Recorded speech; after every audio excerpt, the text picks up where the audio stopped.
Saya ke Bu Sinta. Bu Sinta, ini ada 6 poin ya laporan dari GAR ITB. Salah satunya ini nomor 6 ada Din Samsudin dinilai melontarkan fitnah dan eksploitasi sentimen agama. Apa buktinya, Bu Sinta? Dalam laporan kami itu sudah ada link ke YouTube yang memaparkan tentang kejadian tersebut. Jadi setiap laporan GAR itu selalu ada bukti-buktinya maupun link-linknya dari media mana kami kutip pernyataan tersebut atau dari kejadian apa kami kutip pernyataan tersebut. Bisa disebutkan di acara apa dan di kesempatan apa Din Samsudin melakukan tudingan yang disebutkan oleh GAR ITB di laporan Anda? Ini kemudian pada kejadian nomor 6 ya, yang melontarkan fitnah ya, itu kejadian pada saat merespon terhadap penganiayaan fisik yang dialami oleh Ustadz Syekh Ali Jaber.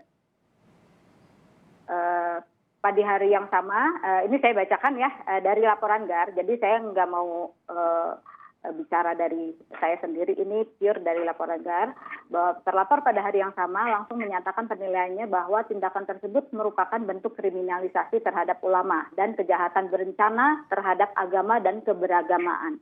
Padahal dari tuduhan dari kata-kata tersebut, padahal kejadian itu adalah murni kriminal murni. Jadi bukan kejadian kriminalisasi ulama atau kan kejahatan berencana terhadap agama dan keberagamaan gitu. Jadi itu kan sebenarnya kriminal murni, tapi beliau sudah mengutarakan pendapatnya, sudah mengutarakan suatu pendapat yang tidak didasarkan pada konfirmasi sebelumnya gitu. Itu aja. Nah, itu yang kami ambil dari situ. Selain itu, Bu Sinta, ada juga poin laporan dari GAR ITB adalah menstimulasi perlawanan terhadap pemerintah. Apalagi buktinya yang ini, Bu Sinta? Itu di poin Di poin nomor 2, Ibu Sinta. Ya, sebentar.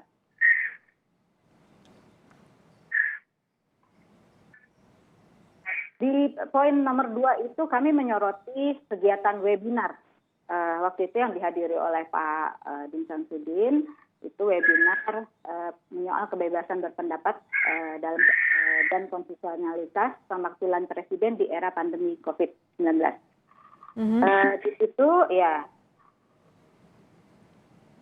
Di situ ada kata-kata terlapor.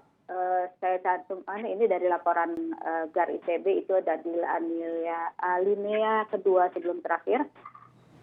Pernyataan terlapor yang bersifat agitatif yang menyiratkan hasutan kepada masyarakat untuk melakukan perlawanan secara radikal terhadap pemerintahan NKRI yang sah.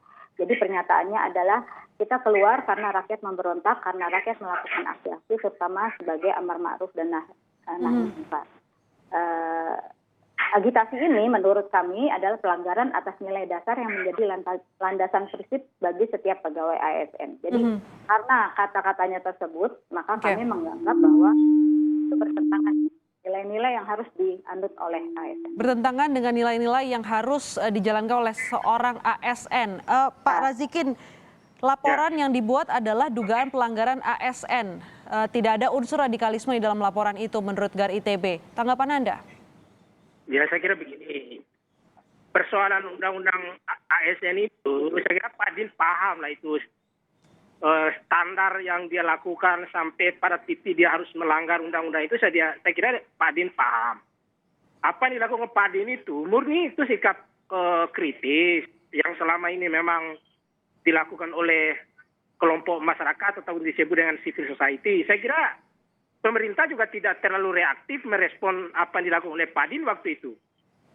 Ketika misalnya webinar waktu itu juga sekelompok orang juga menyerang Pak Din karena hadir dan memberikan statement pada seminar itu, meskipun agak nada keras, itu saya kira sikap kritis.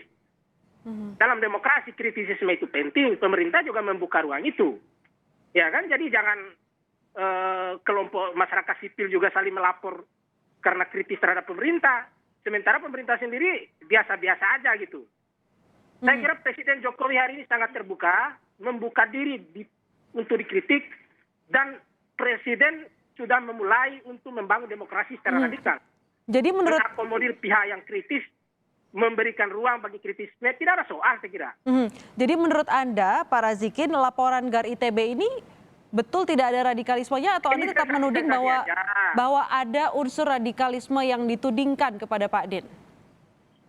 Poin-poin meskipun tidak diverbalkan, tidak tidak tersurat di dalam laporan itu yang disebut dengan radikalisme, tapi poin-poin secara substansial. Saya kira mereka mau menggiring Pak Din ini ke soal radikalisme. Ketika mereka menyurat ke Menteri Kominfo, yang notabene Menkominfo adalah Ketua Satgas Anti Radikalisme, dengan sendirinya Pak Din dituding sebagai bagian dari kelompok radikal. Kan begitu cara berpikirnya. Bagaimana tanggapannya Bu Sinta? Begini ya, pertama mungkin karena Pak Razikin, punten nih Pak, mohon maaf. Mungkin karena Pak Razikin belum membaca keseluruhan detail, jadi ya saya nggak bisa melarang Bapak untuk berargumen demikian gitu ya. Itu bebas untuk semua orang. Jadi gini, apa yang GAR lakukan adalah kami berpendapat bahwa harus ada yang bersuara, harus ada yang melakukan sesuatu untuk kampus kami, untuk menjaga marwah kampus kami. Dan karena kami menilai Pak Din itu melanggar aturan ASN, padahal dia masih ASN dan masih sebagai MWA kami, karena itu kami suarakan. Dan kami tidak menyuarakan kan istilahnya hanya sekedar ribut-ribut di medsos, tapi kita menyalurkan suara kami itu ke badan-badan yang tepat. Masalah apakah kami sama sekali nggak ada menggolongkan apakah ini radikal atau enggak ya. Dan mohon maaf Pak, kami tidak bersurat ke Kominfo loh Pak, kami bersuratnya ke KSN. Nah, masalah apakah KSN itu nanti meneruskan suratnya ke Kominfo, itu bukan lagi domain kami, itu sudah domainnya KSN. Mekanisme mereka begitu ya kami ikuti gitu loh Pak. Jadi tidak begitu cara berpikir hukum Ibu. Logika tidak begitu. Kami nggak bisa melarang harus jelas deliknya, baru itu ada laporan. Itu logika hukum. Jadi tidak ujuk-ujuk sembarang orang dilapor gitu loh Bu. Nah, jadi poin saya begini.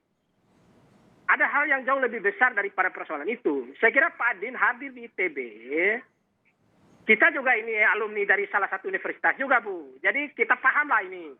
Pak Razikin yang dilaporkan adalah Pak Din Samsyuddin terkait jabatannya sebagai aparatur sipil negara. Posisi Muhammadiyah untuk menanggapi kasus ini seperti apa? Bagaimana? Posisi Muhammadiyah dalam menanggapi laporan yang terkait posisi Din Samsyuddin sebagai ASN. Dan ini terkait kasus kode etik. Iya silakan aja kalau itu. Tetapi saya yakin pemerintah lembaga-lembaga yang berwenang untuk memeriksa juga itu tidak akan memproses laporan itu karena memang tidak dasarnya. Itu poinnya. Tapi tapi poin saya bahwa ada memang segelompok orang di ITB hari-hari ini. Saya paham ini mau pemilihan alumni ITB juga ini. Soal-soal radikal ini muncul juga di persoalan kandidat calon ketua umum Ikatan Alumni ITB ini. Tapi begini, Pak Din itu harusnya teman-teman ITB kalau membicara soal isu radikalisme untuk menyelesaikan persoalan radikalisme di ITB, Pak Din itu tepat sekali keberadaannya di sana. Karena Pak Din ini tokoh plural yang selama ini menyuarakan gagasan modernis, ya kan, gagasan moderat, membawa ke tengah soal-soal yang radikal kiri maupun radikal kanan untuk ke tengah gitu. Ada dialog antar peradaban di sana. Saya kira keberadaan Pak Din sebagai tokoh cendekiawan Islam dapat menyumbang satu gagasan pemikiran di dalam pembangunan peradaban di ITB. Bisa misalnya Pak Din harusnya diberi ruang untuk membangun metodologi dan merancang paradigma untuk mengintegrasikan antara sains dan metafisik di ITB itu. Betul. Karena seperti itu Bu Sinta, bahwa ada beberapa dugaan alumni ITB ini laporan ini tidak murni terkait kode etik seorang ASN Din Samsudin, Bu Sinta? Ini pertarungan politik, ini pertarungan ideologi. Jadi tidak ada itu. Pak Razikin, saya beri kesempatan ke Bu Sinta terlebih dahulu untuk menjawab pertanyaan saya. Ya, silakan. Gini Mbak, anggota GAR itu nggak ada yang nyalonin jadi IA ITB ya, nggak jadi ketua IA ITB. Dan kemudian anggota GAR itu kesemuanya kami pure untuk kemaslahatan ITB sendiri. Jadi kita nggak ada dari partai politik atau apalah gitu ya, nggak ada dari situ. Jadi ya memang kami adalah sekelompok alumni yang concern terhadap apa yang terjadi di ITB saat ini, gitu aja. Oke, Bu Sinta, terserah kalau mau opini mau di kemana ya, yang penting ya itu opini orang, argumen pendapat orang saya nggak bisa menahan ya Mbak ya. Tapi istilahnya dari kami apa yang kami lakukan seperti juga surat-surat kami yang lainnya itu adalah pure bahwa itu concern kami terhadap ITB. Oke, Bu Sinta, concern dari Muhammadiyah di sini posisinya diwakili oleh Pak Razikin adalah framing ada unsur radikalisme yang ditudingkan ke Pak Din lewat laporan kode etik sebagai ASN ini. Anda organisasinya adalah organisasi gerakan anti radikalisme. Bagaimana Anda bisa keluar dari opini ini gitu? Gini Mbak, gerakan anti radikalisme. Bukan organisasi penegakan kode etik. Iya, Pak Razikin, tahan dulu sebentar. Saya berikan kesempatan ke Bu Sinta terlebih dahulu. Gini, gerakan anti radikalisme ITB itu sebenarnya memang kami bekerja berdasarkan hukum aja. Jadi anti radikalisme itu kan sebenarnya banyak kejadian-kejadian yang pelanggaran-pelanggaran hukum istilahnya yang terjadi itu antara lain dilakukan oleh oknum-oknum yang radikal. Dan kami bergerak di area hukum.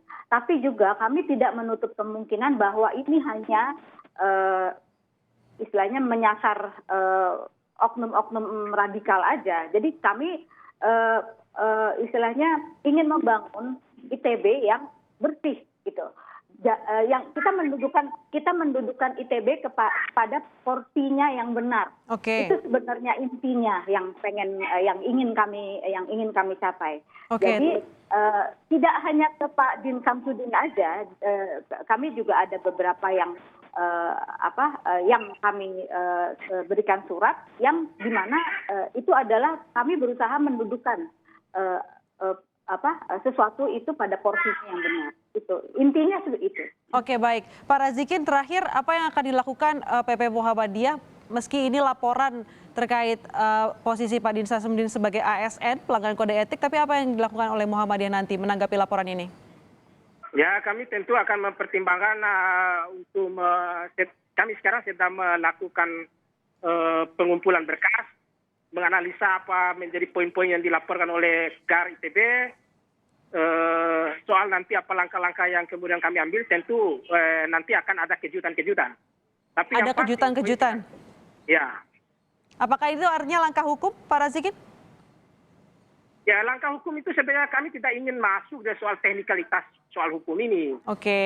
Kami ingin melampaui perdebatan ini, kami ingin mengajak GAR ini untuk kemudian bisa mendamaikan keadaan, bisa kembali kepada jalan yang benar untuk memikirkan satu. Oke, kita tunggu hasil laporan dari GAR ITB yang masih diproses di KSN saat ini. Terima kasih narasumber saya sore ini ada Sinta Madesari dari GAR ITB dan juga Pak Razikin dari PP Pemuda Muhammadiyah telah bergabung bersama kami di Kompas Petang.